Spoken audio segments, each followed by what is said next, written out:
بسم اللہ الرحمن الرحیم۔ ہٹ جاؤ سودخور آ رہا ہے۔ ناظرین گرامی، حضرت خواجہ حبیب عجمی رحمہ اللہ بڑے جلیل القدر اولیاء میں سے ہوئی ہے۔ طریقت میں آپ حضرت خواجہ حسنی بصری رحمہ اللہ کے خلیفہ تھے۔ ابتدا میں بہت دولت مند تھے لیکن سودخور تھے۔ ہر روز تقاضا کرنے جاتے، جب تک اصول نہ کر لیتے اسے نہ چھوڑتے۔ ایک روز کسی مقروض کے گھر گئے لیکن وہ گھر پر موجود نہ تھا۔ اس کی بیوی نے کہا کہ اس کے پاس قرض ادا کرنے کے لیے رقم موجود نہیں ہے، البتہ بکری ذبح کی تھی، اس کے گردن موجود ہے جو ہم نے گھر پر پکانی ہے۔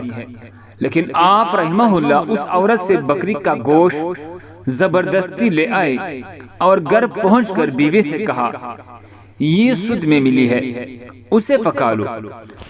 بیوی نے کہا کہ آٹا اور لکڑی بھی ختم ہے، اس کا بھی بندوبست کر دو۔ آپ رحمہ اللہ دوسرے قرضداروں کے پاس گئے اور یہ چیزیں بھی سود میں لے آئے۔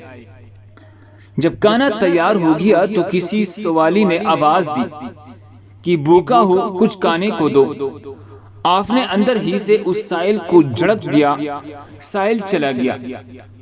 جب آپ کی بیوی نے ہانڈی سے سالن نکالنا چاہا تو دیکھا کہ وہ خون ہی خون ہے۔ بیوی نے حیران ہو کر شوہر کی طرف دیکھا اور کہا کہ اپنی شرارتوں اور کنجوسی کا نتیجہ دیکھ لو۔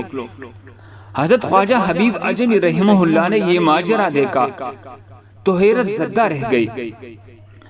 اس واقعے نے آپ کی زندگی میں انقلاب برپا کر دیا۔ اسی وقت سابقہ بیروی سے توبہ کی۔ ایک روز باہر نکلے، راستہ میں بچے کھیل رہے تھے۔ انہوں نے خواجہ صاحب کو دیکھ کر چلانا شروع کر دیا، ہٹ جاؤ، حبیب سودخور آ رہا ہے۔ ہم پر اس کی گرد بھی پڑ گئی تو ہم بھی ایسے ہی ہو جائیں گے۔ یہ سنا تو تڑپ اٹھے، ندامت سے سر جھکا لیا اور کہنے لگے، اے رب، بچوں تک تو نے میرا حال ظاہر فرما دیا۔ خواجہ حسنی بصری کی خدمت میں حاضر ہو کر توبہ کی، سب قرضداروں کا قرض معاف کر دیا، اپنا سارا مال و اسباب راہ خدا میں دے ڈالا، عبادت و ذکر الہی میں مصروف ہو گئے اور صائم الدہر اور قائم اللیل رہنے لگے۔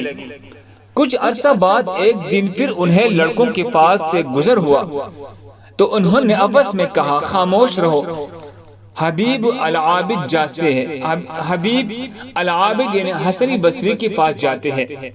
یہ سن کر آپ رحمہ اللہ رونے لگی اور کہا، اے اللہ، یہ سب تیرے طرف سے ہے۔ جب اس طرح عبادت کرتے ایک مدت گزر گئی تو ایک دن بیوی نے شکایت کی کہ ضرورت کیسے پوری کی جائے۔ آپ نے فرمایا، اچھا کام پر جاتا ہوں، مزدوری سے جو ملے گا لے آؤں گا۔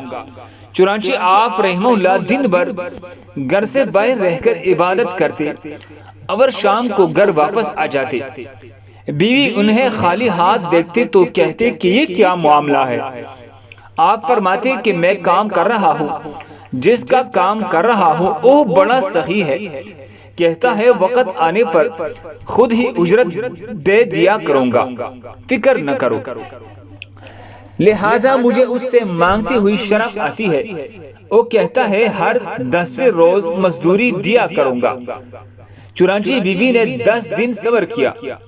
جب آپ 10ویں روز بھی شام کو خالی ہاتھ گھر واپس جانے لگے تو راستے میں آپ کو خیال آیا کہ اب بیوی کو کیا جواب دوں گا۔ اسی خیال میں گھر پہنچے تو عجیب ماجرا دیکھا، عمدہ کھانے تیار رکھے ہیں۔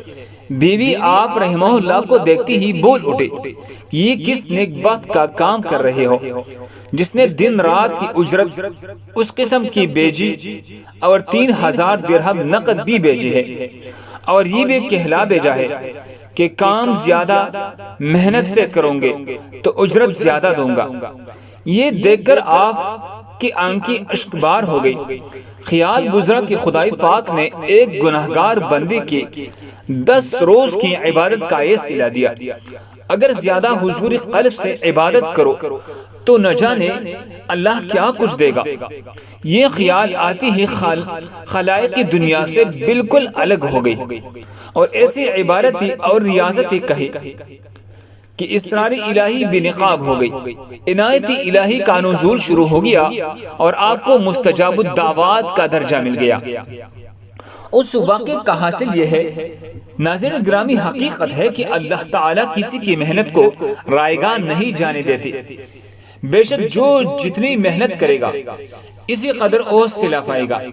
اس واقعے سے ہمیں یہ سبق ملتا ہے کہ ہم اپنے گناہوں سے سچی توبہ کر کے واپس لوٹیں گے تو اللہ تعالیٰ ضرور ہمیں قبول فرمائیں گے۔ اس لیے مایوس نہیں ہونا چاہیے بلکہ سچی توبہ کر لینی چاہیے، اسی میں ہماری نجات ہے۔ اللہ تعالیٰ ہم سب کو عمل کرنے کی توفیق عطا فرمائے، آمین یا رب العالمین۔ دوسری مسلمانوں کے فائدے کے لیے آگے ضرور شیئر کریں۔ جزاکم اللہ۔